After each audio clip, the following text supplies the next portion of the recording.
Good morning, students. Today we are talking to about consumers' right. Okay. In previous class we are also talked about consumers' right. Remaining rights are discussed in today's class. Okay. First, the fourth right is right to safety. What is the right to safety? Right to safety means the consumer has the right to protect himself against such goods and services which harmful for his or her life is known as right to safety. It means imagine you that a person, otherwise a customer, a consumer purchase something from market. Okay, अब वो market से जो purchase करता है उसके साथ में वो ये परचेज करते समय इन बातों का ध्यान रखता है, ये चीज़ें उसके साथ में जुड़ी हुई होती है कि उसके जो वो चीज़ें खरीद रहा है, जो प्रोडक्ट्स वो यूज करने के लिए परचेज कर रहा है, वो प्रोडक्ट्स जो है वो हार्मफुल तो नहीं है उसकी लाइफ के लिए, उसकी प्रॉपर्टी के लिए, या फिर मान लो किसी भी वे में उससे जो है वो हार्मफुल तो नहीं है, उसको नुकसान तो नहीं पहुंचाने वाला है, नहीं है, डेंजरस नहीं है. इस चीज़ का जो है, इन बातों को जानने का जो है कंज्यूमर्स को क्या होता है, राइट होता है. उसी को हम कहते हैं राइट टू सेफ्टी, सुरक्षा का अधिकार होता है. ठीक है, सेफ्टी मीन्स आपको पता ही है सुरक्षा होती है. ठीक है, आपको पता है मार्केट के अंदर बहुत सारी ऐसी जो है कंपनीज होती हैं, फर्म्स होती हैं, वो क्या करती है, मर्ड ट्रेड प्रैक्टिस करती है ना, गलत प्रोडक्ट है ना उनको सेल करती है, गलत चीज़ें हैं उनको सेल करती है. तो कंज्यूमर्स को जो है कंपनी से या प्रोड्यूसर से या शॉपकीपर से ये जानने का जो है राइट है कि ये जो प्रोडक्ट वो खरीद रहा है उसको जो है वो यूज करते समय उसके साथ में कोई हानि, कोई हार्मफुल इफेक्ट तो नहीं होगा, उससे लाइफ से रिलेटेड या उससे उसकी जो है प्रॉपर्टी से रिलेटेड उसको कोई नुकसान तो नहीं होगा. इसी को हम कहते हैं right to safety. Okay, second, right to seek redress.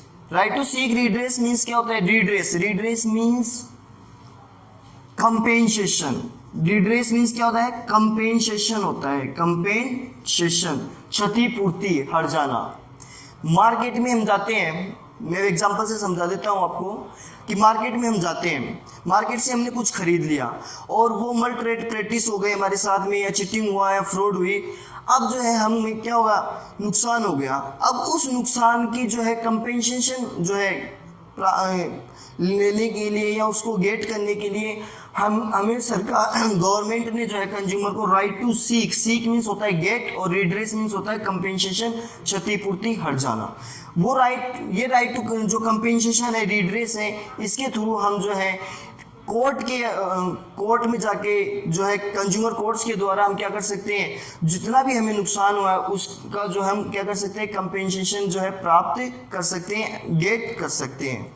For example जैसे अब देखिए, अकॉर्डिंग टू कोपरा एक्ट जो होता है, कंज्यूमर प्रोटेक्शन एक्ट, जिसको हम कोपरा एक्ट कहते हैं 1986, उसके सेक्शन नंबर 36 में कहा गया है कि कंज्यूमर जो है उसको कंपेंसेशन जो है वो प्राप्त करने का क्या है, राइट है, वो जो है प्राप्त कर सकता है. जैसे मान लो कि फॉर एग्जांपल आपने कोई मेडिकल से मेडिसिन जो है परचेज की केमिस्ट से, उसने आपको गलत जो है चीटिंग करके, फ्रॉड करके गलत जो है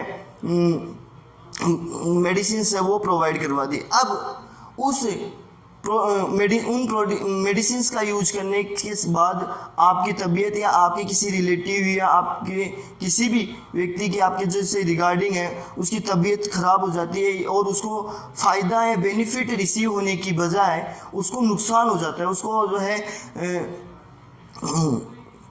नुकसान होता है. तो उसके द्वारा हम क्या कर सकते हैं, इस राइट के द्वारा, राइट टू सीक रिड्रेस के द्वारा हम कंपेंसेशन प्राप्त कर सकते हैं. जितना भी हमें नुकसान हुआ उतनी राशि, उतनी अमाउंट का हम कंपेंसेशन अमाउंट प्राप्त कर सकते हैं. ये राइट हमें कौन देता है, राइट टू सीक रिड्रेस देता है. अब इसको समझ लो यहाँ से, according to right to section 36 कि राइट टू सेक्शन 36 जो है ऑफ द कॉपीराइट के सेक्शन 36 के अनुसार the consumer has the right to get compensation against unfair trade practice and immoral exploitation, की राइट टू सीक रिड्रेस के according जो है कंपेंसेशन, एक कंज्यूमर जो है वो कंपेंसेशन जो है राइट प्राप्त कर सकता है किसके अगेंस्ट, अनफेयर ट्रेड प्रैक्टिस और इमोरल एक्सप्लॉयटेशन। उसके साथ में जो अनफेयर ट्रेड प्रैक्टिस हुई है, जैसे मैंने आपको अभी बताया, उसको गलत मेडिसिन दे दी गई चीटिंग करके, फ्रॉड करके, उसी तरीके से हम जो है कोर्ट के में जाके कोर्ट में केस करके, कंज्यूमर कोर्ट में अपना केस फिल करके और हम कंपेंसेशन अमाउंट प्राप्त कर सकते हैं। ठीक है, इसके बाद में नेक्स्ट जो है वो आता है right to consumer education. Right to consumer education. अब देखिए राइट टू कंज्यूमर एजुकेशन क्या होती है। Right to consumer education means,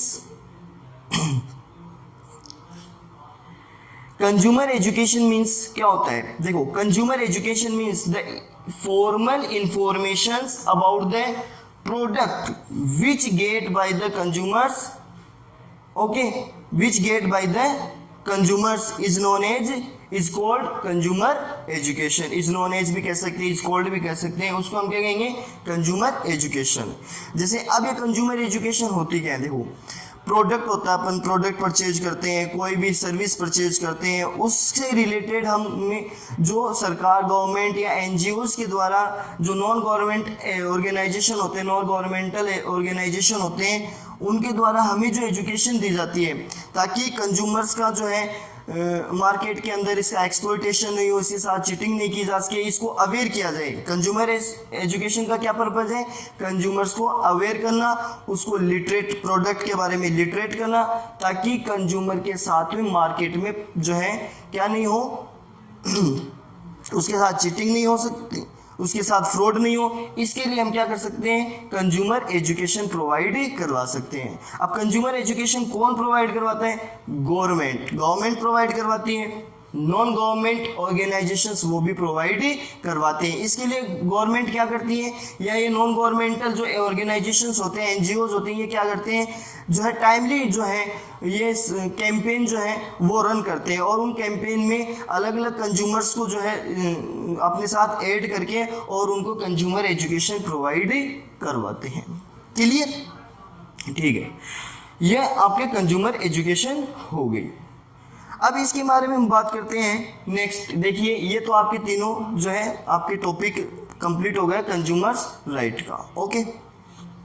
अब अगर आगे नेक्स्ट जो टॉपिक है हम बात करेंगे नेक्स्ट वीडियो में कंज्यूमर्स ड्यूटी। ठीक है, कंज्यूमर्स की ड्यूटीज़ के बारे में जो है कि उसकी कंज्यूमर्स के साथ के राइट भी होते हैं। देखो राइट तो होते ही हैं, आपने कॉन्स्टिट्यूशन में भी पढ़ा होगा, फंडामेंटल राइट्स होती है, फंडामेंटल ड्यूटीज़ होती हैं। उसी तरीके से में जो है यहाँ पे फंडामेंट जो है कंज्यूमर्स के राइट होते हैं, तो कंज्यूमर्स की ड्यूटीज़ भी होती हैं। और ये दोनों जो है कंज्यूमर्स की ड्यूटीज़ और जो कंज्यूमर्स की जो राइट्स है, दोनों एक दूसरे से कोरिलेटेड है ना, एक दूसरे से जो है लिंक है ना, अलग अलग नहीं है, एक दूसरे की सप्लीमेंट्री है। क्योंकि जब हम ड्यूटीज़ को चार्ज करेंगे तभी तो हम जो है राइट टू कंज्यूमर्स जो राइट है उनको हम क्या कर पाएंगे, चार्ज कर पाएंगे, अदरवाइज तो हम इनको चार्ज ही नहीं कर पाएंगे। सबसे पहले मार्केट में सबसे पहले जो ड्यूटी होती है उन्हीं को चार्ज किया जाता है। अगर कंज्यूमर ने अपनी ड्यूटी अच्छे से चार्ज की है तब वो अपने राइट्स जो 6 राइट्स हैं इनका अच्छे तरीके से यूज कर सकता है। ठीक है, थैंक यू।